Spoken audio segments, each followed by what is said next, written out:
Hey everyone, it's Daniel Elwood and Robert Paul Johnson. We are the Last Nighters. You can find us at lastnighters.com and also at the YouTube for the Liberty Movement. Liberty Movement's YouTube channel. That's right. Anyway, you can find the show notes and more for this episode of John Carpenter's Prince of Darkness at lastnighters.com/201. And returning to the show for the umpteenth time, it's at least the third, maybe the fourth time, is Prof CJ of the Dangerous History Podcast. He was last on just in July, which doesn't seem all that long ago, but welcome back, Prof CJ. Why don't you just remind people what you do and where they can find it, and we'll get underway. Yeah, sure thing. My show is the Dangerous History Podcast, and it is a history podcast done by a guy whose main influences intellectually would be Rothbard, Spooner, John Carpenter, and George Carlin. So if that sounds like the version of history you'd like to hear, then check out my show, dangeroushistorypodcast.com. Wherever you consume your podcasts, it's there too. Right. And it's for all of your Wilson hating needs and more than you'd ever want to know. Hard at work on the latest Wilson episode. I think I'm on part 9, if I remember right, of Woodrow Wilson. And we're only getting into his second year in the White House. So there's still much more horrific things to come. Yeah. Now, are you finding that this level of deep diving and only getting to the second year at this point, are you finding that this project is resonating and getting traction? Like, are you compelled to continue? Is it doing well for you? And are you enjoying it? Yeah, honestly, I'd be tempted to throw in the towel because it is a huge undertaking. It is comparable in terms of the amount of time and effort and research and everything to my Civil War series from a few years back. And by the time I'm done, it might even be worse than the Civil War as far as how much work I'm putting into it. But what really keeps me going are the listeners, because the listeners love it. The Wilson series has been really popular and getting lots of downloads. And, you know, I'm constantly getting feedback from my listeners through email and social media, occasionally meeting people in person. Like I was at the Tom Woods 2000 episode thing. What was it, last weekend or the weekend before recently? So yeah, met some listeners there in person and all that. And everybody loves to hate Wilson. So I'm there to provide all the material so that you realize that, like, you only think you hate Wilson. You think, oh yeah, Federal Reserve, income tax, World War I, boom, he sucks. It's like, yeah, but there's 10,000 more reasons, large and small, to hate this guy beyond just those that everybody knows. So there's market demand for Wilson hate. So that's good that you're there to fill that demand. Everybody loves to hate Wilson. It sounds like you're going to have so much material. I mean, probably you could do books or whatever out of it. So that's really impressive and encouraging that you are getting traction with something so niche, because I haven't consumed much of it, but you know, I'm more of what you just described, like, oh, the 3 or 4 really bad things he did makes me think he's the worst president of all time. But really, he's like the linchpin for the state we're in now. Yeah, and in all my research, I dug up all kinds of things that I didn't even know about before, reasons to hate him. Like, you know, he was a supporter of eugenics. When he was governor of New Jersey, he signed a eugenics bill into law there that was written by a guy who later shows up working for the Nazis many years later. So, I mean, who knows that, right? He's been around that long? Yeah, really. And just another one I found out about recently, Wilson is responsible for giving a very young J. Edgar Hoover his first few major promotions in the Justice Department that put J. Edgar Hoover on the fast track to then, you know, a few years later in the 1920s, becoming head of the Federal Bureau of Investigation. So there's one more thing you can throw on Woodrow Wilson. Also, by the way, the first major war on drugs law in American history passed under Wilson, the Harrison Narcotics Act of 1914. Oh, wow. Okay. So all roads lead to Rome, and all reasons to hate the state lead to Wilson. At least if you're an American anyway. And really, let's be fair. If you're a European or a Russian, you know, a lot of his stuff had bad side effects for you too. Right. And I think that the foreign policy getting projected out into the world was really a Wilsonian thing. And Wilson, he was one of these like elite intellectual types, right? At least he thought of himself as one of these intellectual types. And Yeah, well, I mean, he is the only American president still to this day who held a PhD. And before he got into politics, he taught for many years at Princeton and a number of other universities, and then was president of Princeton University for about a decade. So, I mean, he really was, part of the academic establishment. And he thought he was on a mission from God. Absolutely. The technocracy that's everybody is so in love with. If we could just get the smart people in charge, everything would be great. Yeah, exactly. All right. Well, speaking of the smart people, let's get into John Carpenter's Prince of Darkness. Now, this is the second film in the Apocalypse series, the first one being one of Robert's favorite movies, The Thing, and the third being Mouth of Madness. And that was another one that was up for bid with you, CJ. And so perhaps we can do that one in the future. I've heard really good things about that one. I haven't seen it, but apparently some of the it's related to a book that is like pivotal to the story, and some of the narration of that book is used in popular culture and in music, in a lot of songs and things. So that might be kind of fun to like see where those things have come from. But how we start off, the old Google description. So Prince of Darkness, 1987, rated R, horror/supernatural film, 1 hour, 42 minutes. It is available for free on Peacock, which is kind of why we picked it. Between the two, Mouth of Madness was the other option. 6.7 out of 10 on IMDb, 58% Rotten Tomatoes, 50% on Metacritic, and 86% of Google users like it. The description is thus: poking around in a church cellar, a priest, played by Donald Pleasance, finds an otherworldly vial filled with slime. Frightened, he brings his discovery to a circle of top scholars and scientists who eventually learn that the strange liquid is the essence of Satan. The slime then begins to seep out, turning some of the academics into zombified killers. As the possessed battle the survivors, student Kelly, played by Susan Blanchard, is infected by a large quantity of the liquid and becomes Satan personified. Release date of October 23rd, 1987, directed by John Carpenter, music by John Carpenter, written by John Carpenter, under the pseudonym of Martin Quatermass, which I guess is a nod to one of his favorite stories or writers.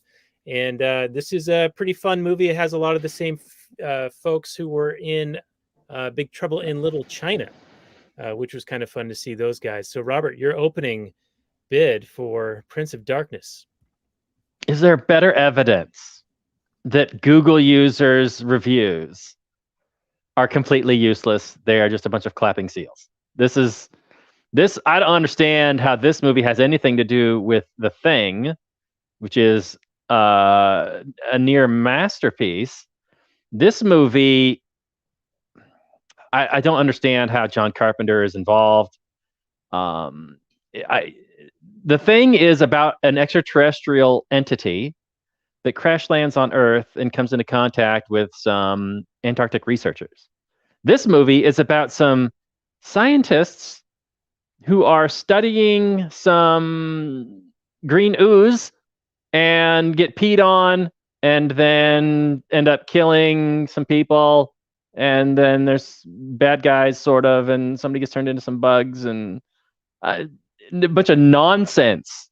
The acting is atrocious. I don't understand if they were just getting people fresh off the bus, like, hey, you want to be in a movies, kid? Just grab them off the street. It's that level of fantastic. There is the one main guy that's from Big Trouble in Little China who plays the lead scientist guy. He's always fun, but I wouldn't call him a good actor. He's a good character actor. And in this movie, he's playing kind of a straight scientist dude, when in reality, you want to use him as a fun, wacky Asian character guy. The rest of it is so bad. I lost interest probably about 30 minutes in, and I never got my interest back. I think John Carpenter was either high on cocaine or drunk on a bender when he was writing and directing this. I don't understand how he watched the final cut and said, "This is it. This is my movie. This is fantastic. This was what we're going with." unless they just had like 20 grand and they're like, well, I'm out of money and I'm not going to put any more money into this turd. So here you go. I don't see how this is in any way related to The Thing. I obviously The Mouth of Madness. I haven't seen that thing. It's got to be better than this. Yeah, I struggle to see any merit in this film. So I am going to lay this one at the feet of our guest and yourself, Daniel. You said it was a fun film, which I don't understand. There's an extended sequence by one of the characters where he is just trapped inside of a wall in a crawl space, and they're just trying to like dig him out with like a stick. Anyway, go ahead. That's all I got. Right. I don't have a whole lot of thoughts about this thing because anyway, go ahead. I am shocked. You don't like this movie. And really? It's so really good. Like, if you look at The Thing, it's basically Prince of Darkness on ice. No, get out of here. Shut your mouth. Shut your whore mouth. That is such a lie. This is Carpenter. This is very Carpenter-esque. He's bringing the question of religion and science together, matter and antimatter, and he's bringing these philosophical questions to bear on what is going to be the destruction of humanity. And I thought that it was pretty well done. I mean, I did get a little bit lost in who was who, and there's not a whole lot of character development for anyone other than the first, main 2 or 3 characters. So that gets a little messy. But overall, I thought the premise was really great, and it does have like that eerie feel. And I think Carpenter has a pretty decent movie on his hands here. Prof CJ. What? Wait. Hold the fuck on. What was the point of at first I thought it was cool when they were dreaming and they were shown this fuzzy image of the front of the church and there's like a creepy dude standing there. At first I was like, oh, cool. Somebody from the future is like giving them these characters important information and that they're going to use this information to defeat the bad guy at the end. Is that what happened? All right. That might've been a missed opportunity. Was there any point to that at all? Narratively, yes, but not for like a closing of a loop within the story. What was the point of the people sending the information back? What was the information that they got sent? It was a warning from the future of an apocalypse in the future. If they, failed to prevent the dark evil anti-god or whatever from coming through to Earth, to our dimension or whatever. You got to stop the green ooze from peeing on people. Okay. Well, yeah. Otherwise, we'll turn into Ninja Turtles. On by it, but okay, I gotcha. Brings a whole new definition to a wet market.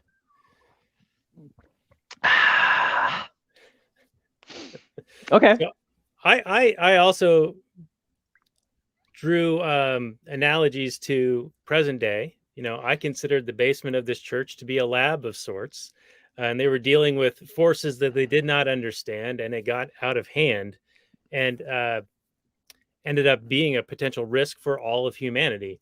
And it started driving the homeless folks crazy. They became NPC type zombies bent on menacing those who were trying to stop this thing, and even murdering a few of them.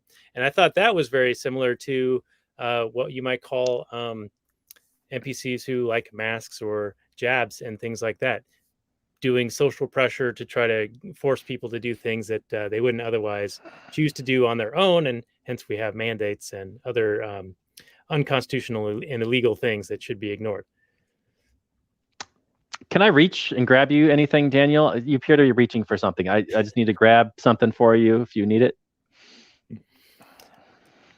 No, I think I reached it. Okay, good. So Robert doesn't like this film. So Prof CJ, what's your rebuttal? Okay. Now, I will say right off the bat, this is not my favorite Carpenter film, and I will admit that it objectively is not one of his best films. But personally, I would put it probably in my top 5 or 6 Carpenter films. And I think it's generally underrated. So what I would say are the reasons I like this film. First off, I think it's a masterpiece of just creating a very ominous mood, like right at the opening credits, and then gradually ratcheting up the tension and the eeriness over the course of the movie. It starts off as a pretty slow-paced movie until maybe the last third or quarter or so. And I actually kind of like that. I actually like horror movies that are slower build as long as it's done well. And I think this one's actually done pretty well. I like the concept. I agree with Daniel on that the concept is cool. The whole idea of the Apocalypse trilogy, that's something Carpenter has said in interviews and things. I've always thought that was kind of, I don't even know, sort of loose. It's basically just, these are 3 movies that all in different ways deal with like an evil force coming to Earth to destroy it or whatever. But I never took that literally as like, these are actually like sequel movies to each other, because they're clearly not. In each of them, the evil is a bit different. In each of them, all the characters are totally different. The setting is totally different. So, I just think that's the wrong way to think about it, is to take it too literally as if this is like, a Star Wars trilogy or something like that. More just that they're thematically related. I would say that it is it's one of my favorite Carpenter soundtracks too, by the way. I think both the movie and the soundtrack are masterpieces of minimalism. I think maybe the only Carpenter movie that does even better in terms of minimalism is Halloween itself. But this one, it's on a pretty low budget. It was just a few $1 million. There's only a handful of settings. And I also would say, I think it does a very good job when it's gradually building the tension of also simultaneously closing in the characters, the protagonists, where it like physically is getting closer and closer and more claustrophobic, which is another thing that also Halloween does pretty well.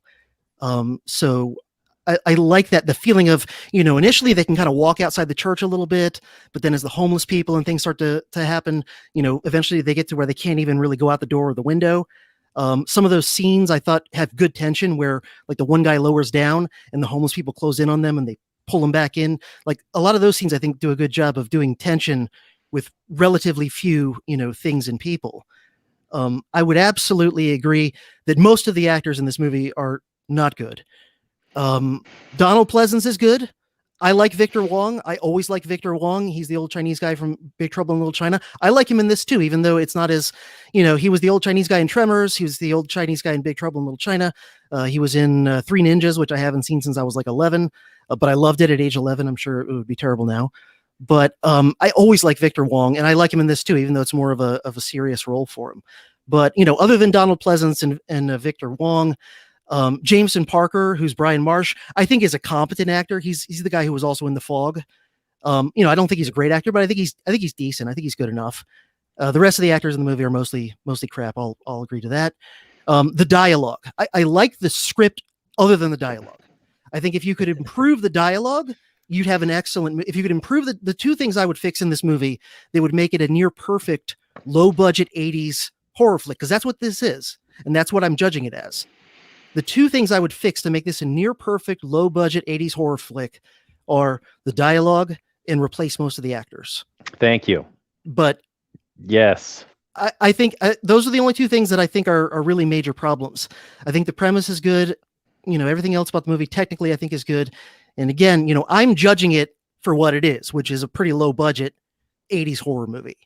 And as a low budget 80s horror movie, I think it's head and shoulders above most of all the rest of the low budget 80s horror movies. Well, what was the budget of The Thing? Because is there a reason why this movie looks way worse than The Thing? The Thing was big budget, I believe. Was it? Yeah. Didn't Carpenter say that that gave him a distaste for working with studios again, so he started going more independent? Yeah. What happened was The Thing, became a cult classic and loved and well reviewed later. When it first came out, I think it was reviewed mostly pretty badly, and it lost money, I believe, at the box, or barely broke even. I forget which. Well, it didn't get widespread appeal because of the gross out horror type elements, the body horror and that kind of thing. I thought that was what turned off most people. I'm pulling it up right now. According to Wikipedia, The Thing's budget was 15 mil, and the box office was 19.6 mil. So, it made a slight profit, but apparently the studios were not happy with that. Whereas Prince of Darkness is $3 million budget. So The Thing had 5 times the budget. So yeah, it's a different thing. Pun intended. Well, this movie looks so bad. The props are terrible. The lighting is very, very flat. All the characters look like they're on some 80s sitcom, like it's Facts of Life.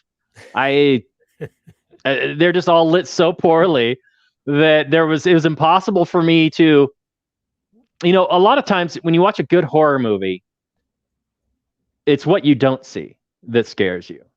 And I like the fact that this movie ratchets up the tension slowly. If you were into the movie, you would be along for this ride, I suppose. But there's only a few scenes really where they're going to hide the low budget. You need to hide the low budget in the darkness, buddy. You need to turn off the lights.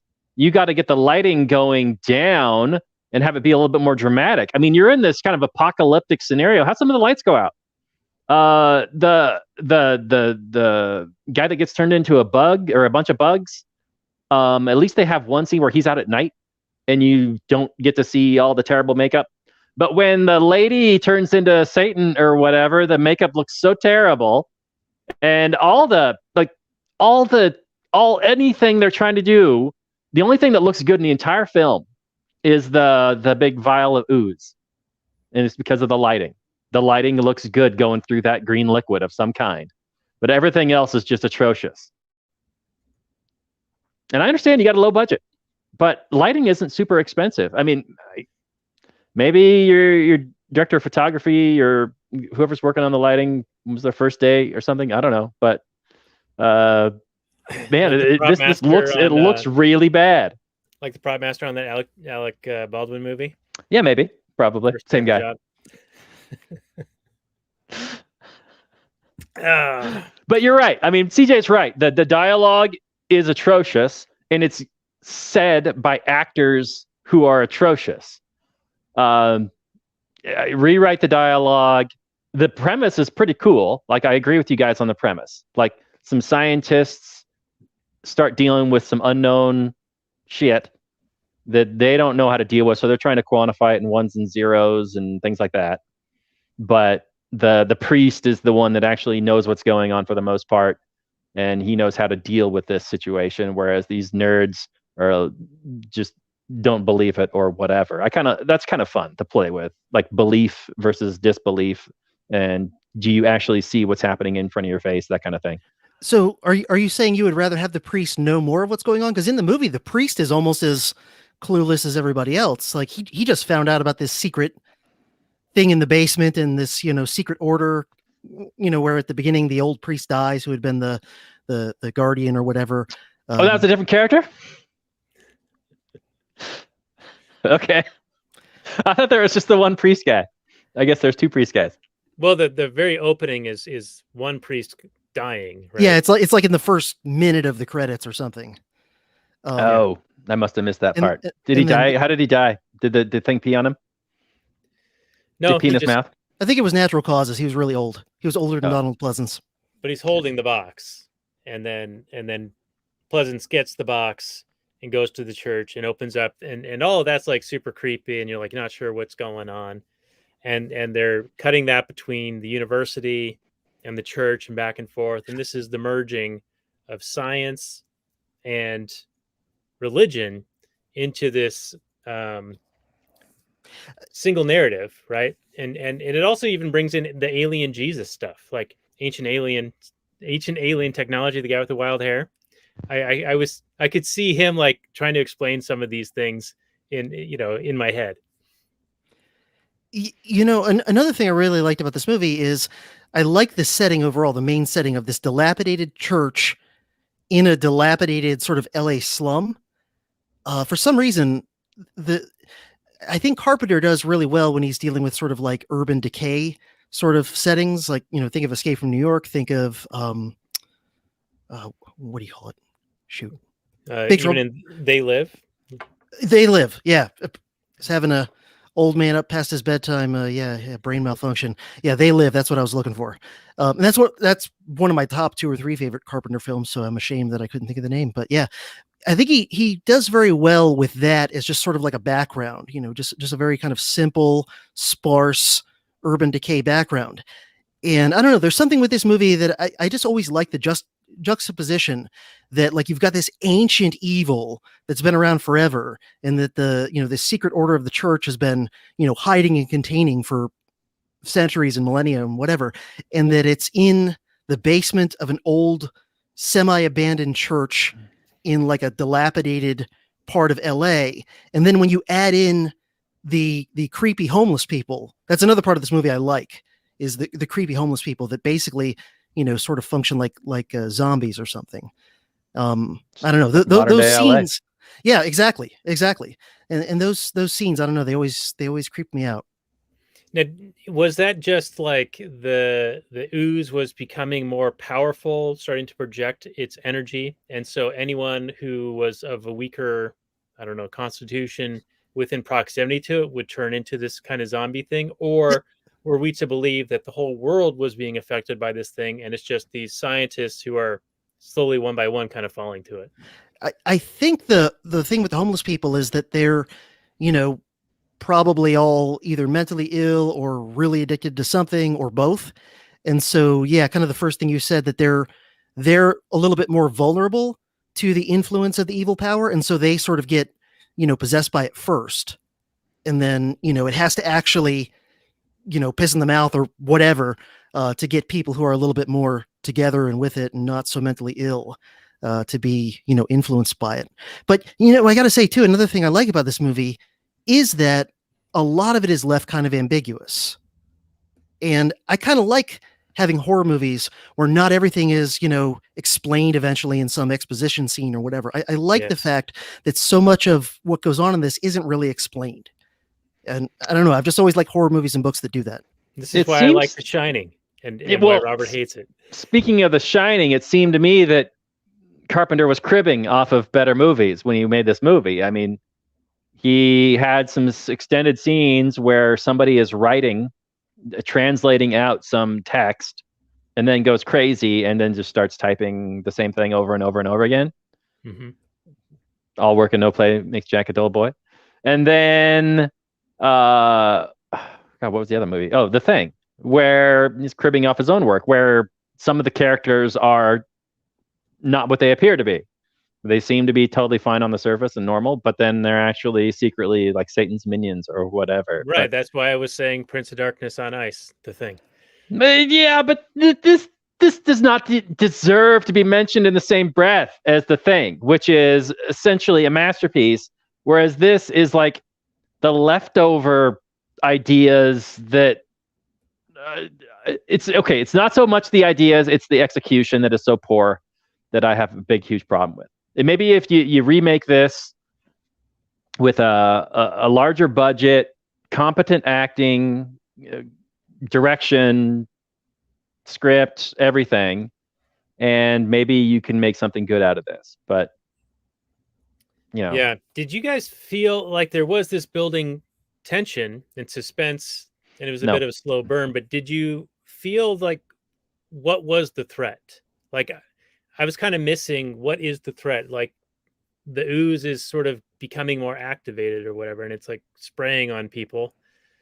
But it didn't seem to have, I don't know, like a sense of purpose or a sense of danger related to it, like it was trying to accomplish something until the very end, and then you see that birthing process of some parademon that's going to then go to the mirror and pull in the big badass demon from another dimension. Yeah, I think one of the things that kind of unites the Apocalypse trilogy is that they're all kind of Lovecraftian. They're all like taking a lot of H.P. Lovecraft concepts and themes and whatever, and dumping them into a modern setting. And so I think that part of what's going on is that a lot of it is being left ambiguous in some ways, like Lovecraft would do. But I always interpret it as there's this lesser evil that is represented by the ooze and then by the people that the ooze possesses. And that lesser evil is like a gopher for the bigger evil that's still on the other side in the other dimension or whatever. And so the lesser evil is trying to prepare the way to ultimately bring the big evil, through the portal or whatever. Mm-hmm. So this is the gain of function that we're talking about. Yeah, exactly. Take the common cold and turn it into, we all know. Mm. Yeah. The unknown virus of unspecified origin. I know nothing. The other thing I really could have appreciated more would have been like getting to know the particular characters, why they're relevant, what their specialization was, why they're there, and have that somehow play a role into what happens to them. Yes. They were so faceless. They were nothing characters. They were cardboard cutouts that had no reason or purpose of being there other than they were just generic scientist people. Yeah, they're the red shirts beaming down with the away team. Yeah, there was even like a romance between two of them that I didn't buy for a second. And then there was a makeout session at the end that was completely unearned. But whatever. I mean, who cares? Well, for whatever reason, it seems like John Carpenter thinks that Jameson Parker must be like the most sexy man alive, because doesn't he also, like, with almost no effort, seduce Jamie Lee Curtis in The Fog? And then, he seduces this redhead with like really awkward lines and whatever in this. It's like Carpenter must just think this guy is a sex machine or something. It's the that initial dialogue between those two on the bench, I thought he was like coming off as real rapey, and then she was like, "I need to leave," and then he's like, "Oh, let's just start over." And I thought that was going to be the end of their romance, but apparently that wasn't enough. That was like just the foreplay. They're like totally going to get it on. He's got some nuclear pheromones or something. So you read that as rapey.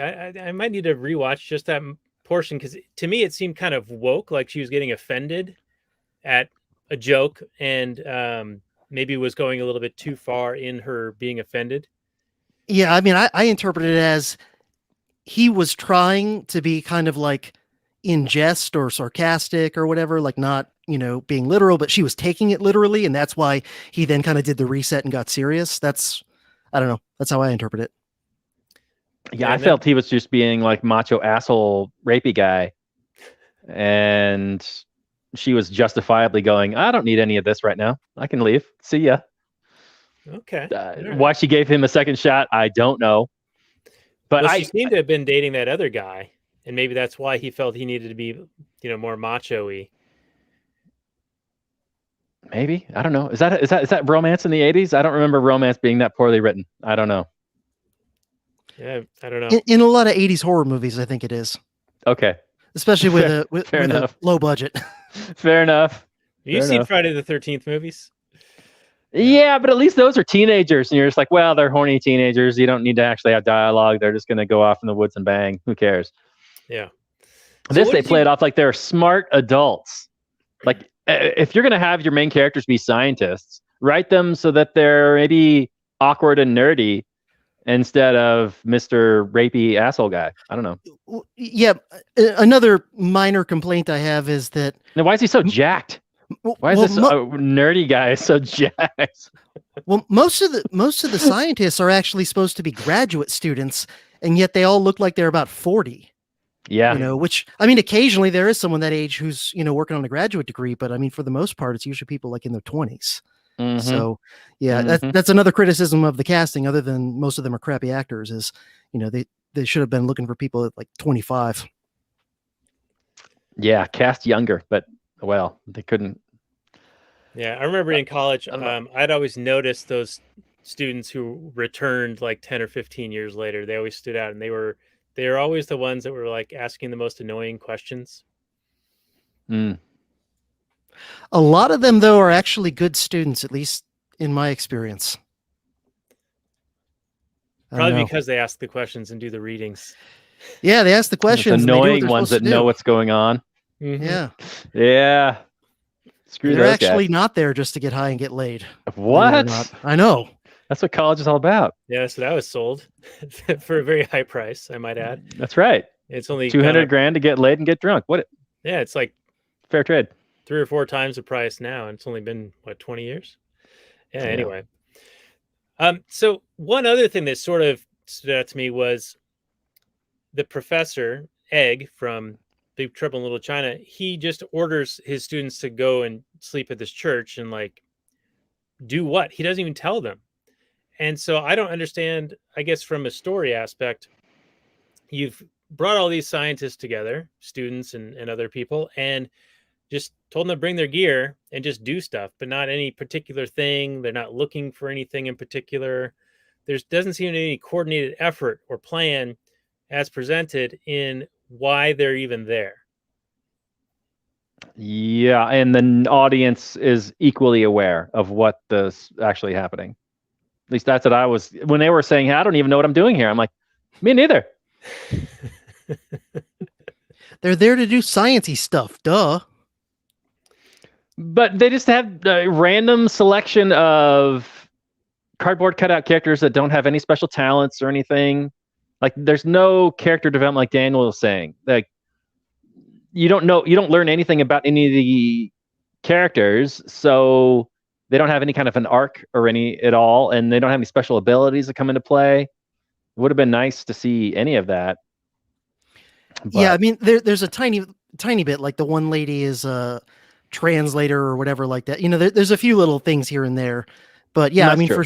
for sure they don't lay out, you know, what all them. The one lady, the other lady is like a radiologist or something, and I guess she's trying to figure out if the ooze is nuclear and whether or not it might create some Ninja Turtles or whatever. Oh, yes, right. Yeah, that would be a much better movie. Yeah, and then the other especially one, if Vanilla Ice raps at the end. Yes, thank you. We've already written a way better movie. and she carbon dated the thing, right? So it was like Prince of Darkness. it was even older than biblical times, right? It was like, what how old did she say? Like 10? Yeah, I forget. I thought it was hundreds of thousands or millions or something. Yeah, really old. Okay, all right. Well, have we exhausted this movie already? Oh, you said you had so many notes, Daniel. Come on now. It's a pretty simple movie, you know, love it or hate it. But, you know, I was saying in my messages back and forth with Daniel regarding this one versus In the Mouth of Madness, I said, I actually personally like this one better, but there is more to talk about on In the Mouth of Madness just because it's a more complicated movie. You know, In the Mouth of Madness is better script, and, you know, better, more complicated story and, you know, a little bit more character depth and whatever. This movie, I don't know. I just always love this one just aesthetically from the standpoint of the minimalism, the tone. I love the soundtrack. I love the slowly ratcheting up tension, and I love the premise. So I don't know. I guess I just love it for what it is. It's like a really simple garage band song or something like that, but it's like a good garage band song. And I don't know, or maybe think about it like it's, you know, if John Carpenter is one of your favorite bands, it's like this is one of his lesser known bootleg records or whatever. This is the B-side that didn't make it to the album. Yeah. Where if you're just a Carpenter junkie, it's got so many Carpenter elements in them. You know, maybe not quite as well executed as in The Thing or Halloween. You know, it's obviously a totally different movie from Big Trouble in Little China because it doesn't have all that comedy. But I don't know. I've just always it's been one of my. It's like the cult classic of cult classics in terms of Carpenter's work. It's the niche of the niche. Yeah, and it's still way better than Ghosts of Mars, Vampires, you know, Memoirs of an Invisible Man, which is hard to believe that's actually even a Carpenter film. Like, to me, this one feels like a Carpenter film right off the bat. You know, you got the music, the font, you know, the whole thing. Yeah, the music is very iconic. I mean, him doing the music in most of his movies is unmistakable. Actually, the Vampires, though, I remember seeing that in the theater and I felt violated. I thought that was atrocious. Yeah, that's a bad one. Ghost of Mars is even worse. Yeah, don't watch that. So people see those if they're completionists and also masochists, right? Yeah. I mean, skip it for Escape from New York, The Thing, Big Trouble in Little China, They Live. Now, supposedly Carpenter, he's still working. Like, he released a Halloween movie this year, just recently. He didn't really do anything on it. He basically, This Halloween movie and then the one from was it 2017, 2018? He basically just like lets them put his name on it as some sort of executive producer or whatever and like that, and he gets a check. He's even in interviews, but he's been very cynical in interviews about these Halloween sequels. He's basically like, yeah, I just get paid. To let them use it and have his name on it or whatever, but he doesn't really have anything to do with it. He hasn't actually personally directed a movie since The Ward, which was like 15 years ago or something like that. All he does these days is music. He's like touring around, he's making albums, those Lost theme albums, which are really good. And then he like tours around playing live. And I think he's got like his sons are in his band or whatever. And supposedly it's like a fun show to go to or whatever. So he's really just sort of had it with Hollywood and movies and whatever. He's just going around playing music. Good on him. But honestly, I would love to see him make one more good movie, just because his last few movies weren't that good.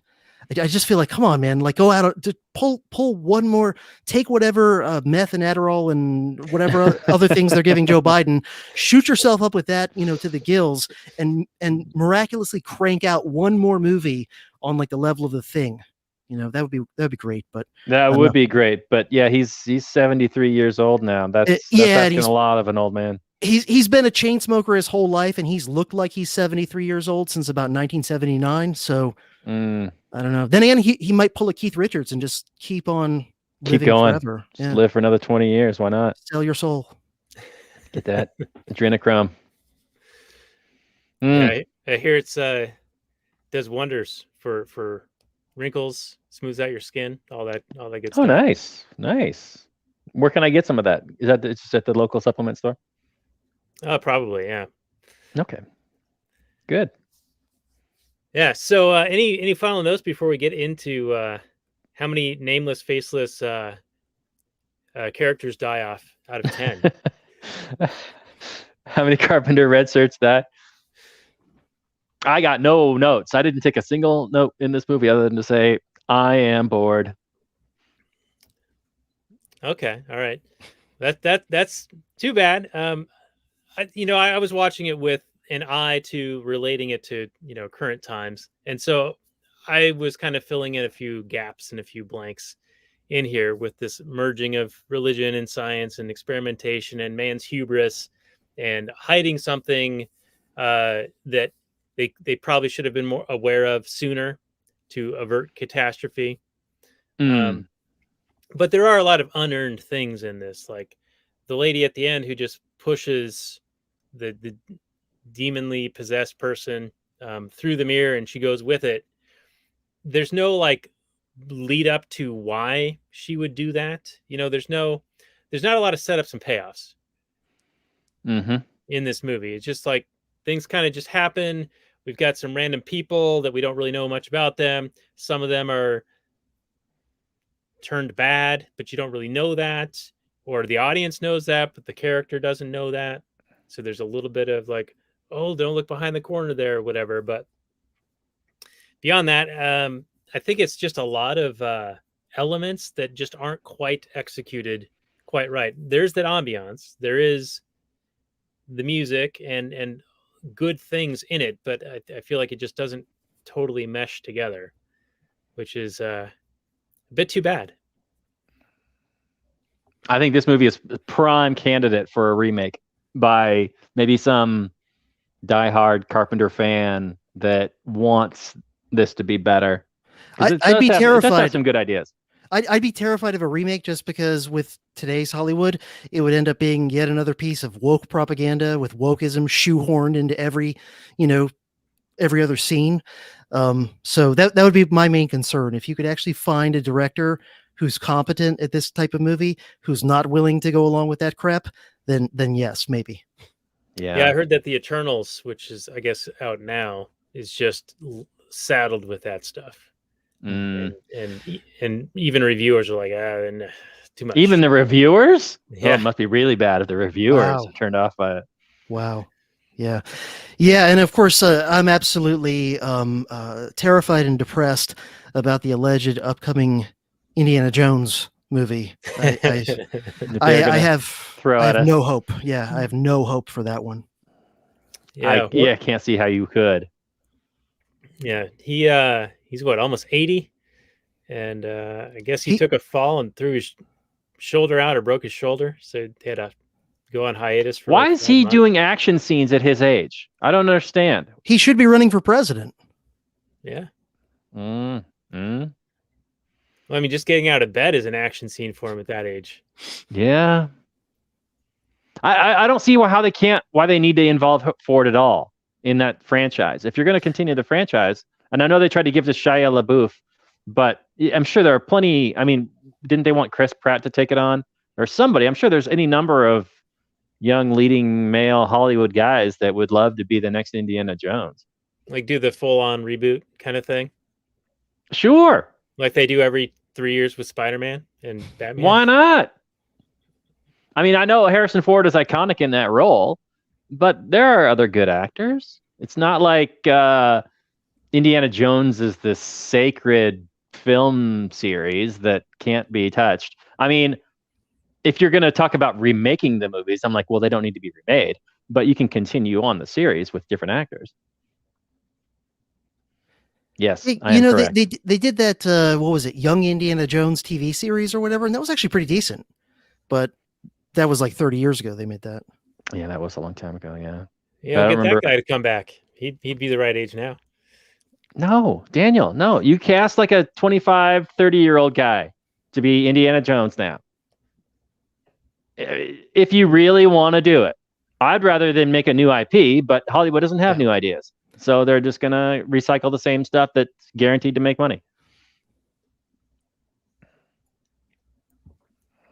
You're not wrong. Mm-hmm. You're not wrong. Though I think your hate for this movie might be a bit harsh. Good. It deserves it. Or doesn't deserve it. But either way, I don't like it. Okay, well, let's get your final summary review and a number of red shirt, nameless, faceless scientists and or homeless people that die. No, that live, right? That live. Okay, that live. Because there's only very few that deserve to live. So, yeah, it's, I'm a John Carpenter fan. It's true. We did They Live, which I think is a great movie. The Thing, of course, is fantastic. I haven't seen Halloween in some time, but I don't dislike that series. Once you got into the 90s, though, like Vampires and I think a few other films that I saw of his, I thought he was losing what it was that made him interesting. But in this thing, you got some decent ideas that utterly fails in execution.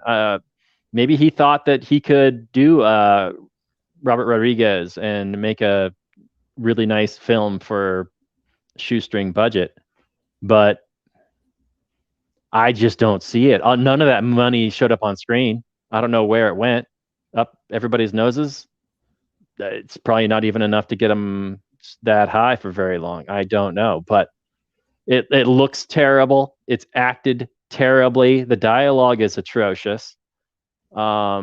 If John Carpenter's name wasn't attached to this thing, it would be a forgotten, even more forgotten than it is, forgotten movie that you would dig. There used to be, you go to a supermarket like about 10 years ago as DVDs were dying, and there would be this giant bin full of budget DVDs for like 99 cents or compilation discs, and you like 5 movies you've never heard of for like $2 or something like that, and it would be down there in the bottom of that bin, or there'd just be like a pile of them because no one would have bought it.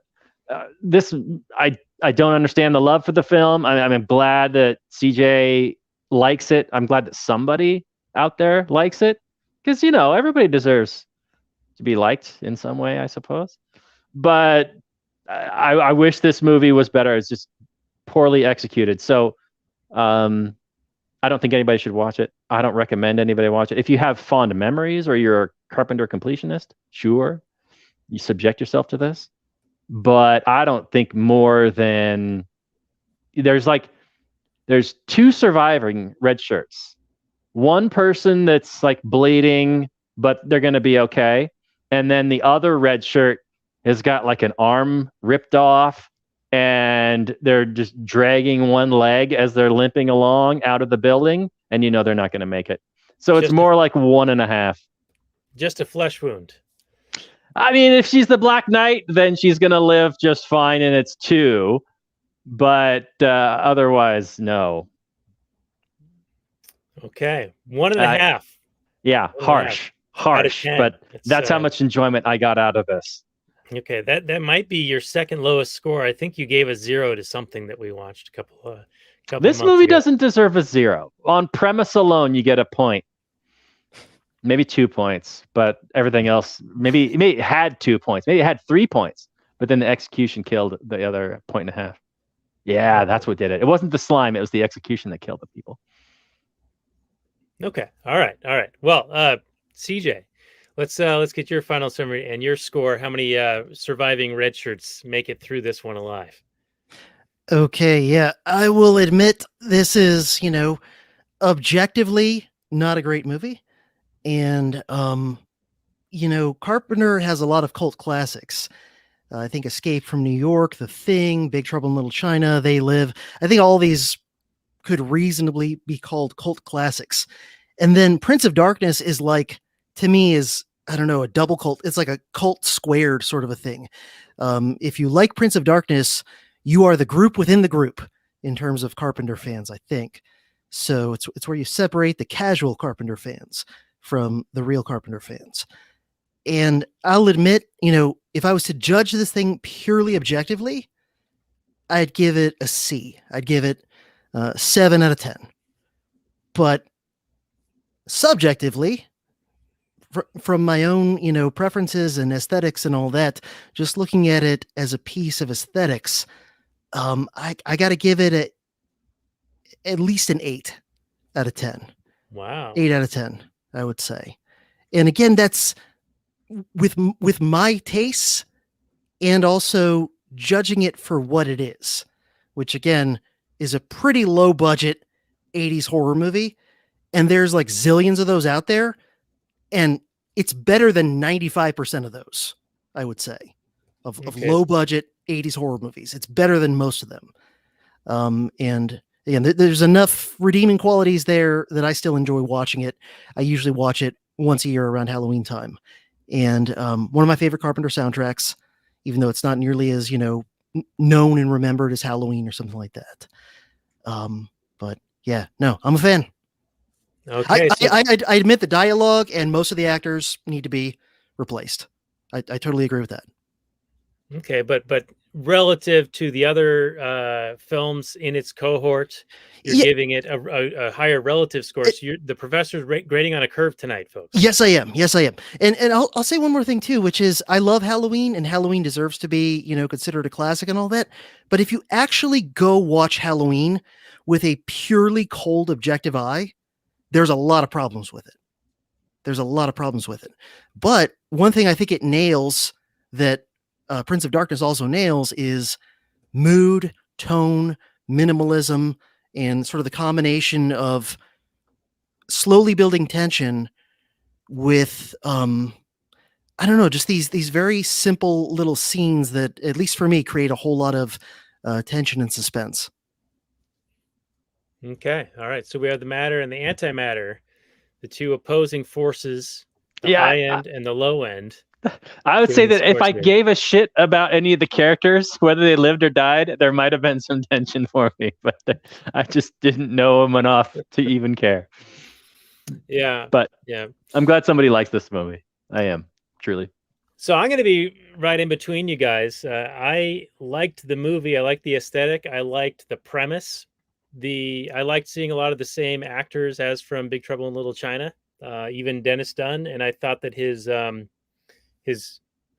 sort of subtle gay jokes were kind of fun. Like when he was saying that he was in the closet, and there's a couple of other things that he said that I think might in present day be quote unquote problematic. But the execution just isn't quite there. The character development just isn't quite there. So I'm going to go like with a 6 on this. I enjoyed watching it and likening it to present day things, but overall, it's not like that great of a film. I am actually looking forward to seeing In the Mouth of Madness, though, just because it not a direct, trilogy, but since it's in the same or similar vein, and that it has made a more indelible mark in culture, I want to check that one out as well. And perhaps next year we should do Halloween, Robert. We have not yet done that movie.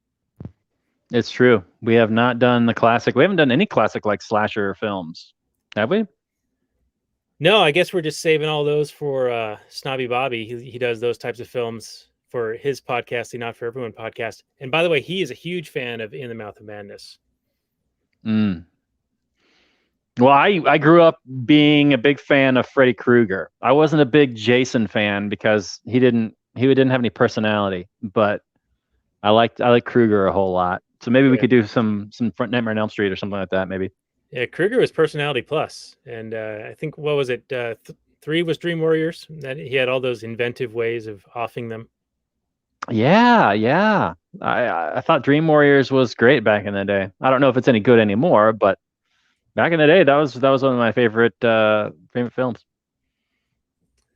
Yeah. All right. Well, maybe next year we'll do a Freddy and Halloween and other such horror films, and we're gonna actually, even though this is coming out on Halloween or shortly thereafter, we're gonna extend it. We're gonna bleed into November a little bit for next week as we bring on James Jenneman of the Blackbird Podcast to talk about Beetlejuice with starring Batman and Gina Davis. Yeah, the first time I was exposed to Michael Keaton, and he exposed himself to me. It was great.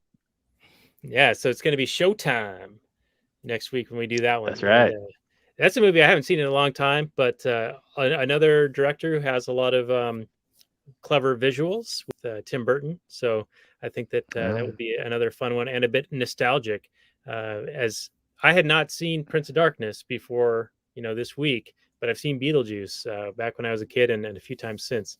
And I think that'll be a really good discussion. Yeah, and Winona Ryder pre-shoplifting days. Oh, yeah. Kleptomania. Yeah. That's That'll be right. good. Yeah.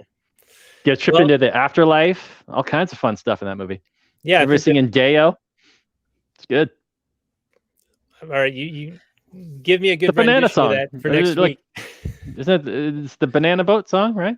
Yeah. Deo. And then One Day Only at the Bon Marché. Remember the ads, the local ads for that? Yes, indeed. One Day Only, the Bon Marché. Yeah, the One Day Only sale. Prof CJ, this is gonna be lost on you, but they got bought up by Macy's. They were a local chain in Seattle, like department store, and they had that same song, Deo. One day sale. Wow. Yep, almost as good as the Cal Worthington car ads. Those were fun too. I don't know if you remember those, but you have to refresh my memory on that. Oh, I'll try to find an old YouTube video. I'll send it to you. Okay. But Prof CJ, thanks again for coming on. I hope you can stick around for a little bit longer for some of the bonus content. I know it's getting late for you, and you're an old man, but just remind people where they can find your work, and we will get out of here soon.